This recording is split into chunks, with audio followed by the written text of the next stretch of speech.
Uspešna zgodba najbolj živahne ulice v Mariboru se je začela pred 6 leti, ko je Mariboru bil dodeljen naziv Evropske prestolnice kulture.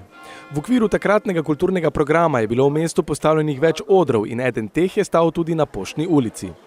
Ker je oder privabil vedno več gostov, so se gostinci, takrat še 5, danes pa kar 8 lokalov, odločili, da s programom nadaljujejo. Ustanovili so društvo za revitalizacijo mestnega jedra Poštna ulica. Letos nam je uspelo privabiti k sodelovanju veliko podpornikov, mestno občino, Zavod za turizem, občinska podjetja nudijo oporo, pa še iz privatnega sektorja. Zato bo program boljši kot prejšnja leta, kvalitetnejši kot prejšnja leta. V planu imamo tudi pripraviti par dogodkov, ki bodo odmevnejši. In že zdaj vabim vse, da se nam pridružite. Ker so nivo dogodkov želeli še nekoliko dvigniti, so gostinci za letošnji program najeli profesionalca. V tem poslu že delam več kot 30 let, ogromno glasbenih skupin me pozna. Poštna ulica je za mene promenada ulica. Zbiral sem pa bende, oziroma vse smo jih nekje tudi skupaj zbirali, moram tako reči po narekovaji. Se pravi, ni za ono, da bomo imeli preveč rock'n'rolla, pa preveč popa, pa malo tega, pa malo onega. V glavnem, zbral sem stvari, ki bodo dobrodošle za ulico, se pravi za obiskovalce, za občane, občanke, turiste, turistkinje, da se bodo vsi imeli fajn, po domače povedano. Z nami verjetno, valjda. Obstaja dober razlog, da kulturni program Poštne zajema zgolj glasbenike.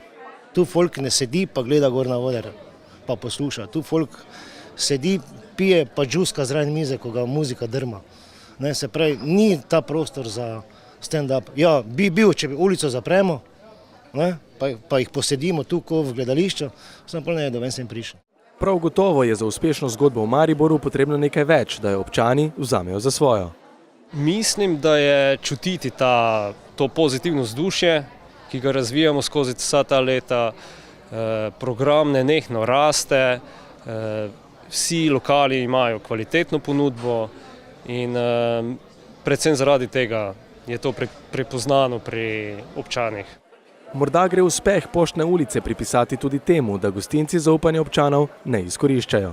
Moram poudariti, da dogodki so zastonj.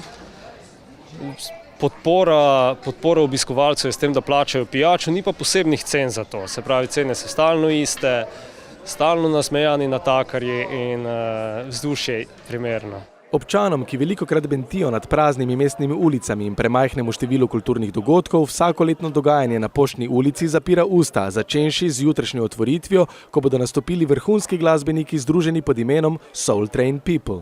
V soboto pa bo nostalgično vzdušje glasbenim sladokuscem pričaral DJ Dado, ki se ga nekoliko starejša populacija spominja še iz časov diskoteke Fontana.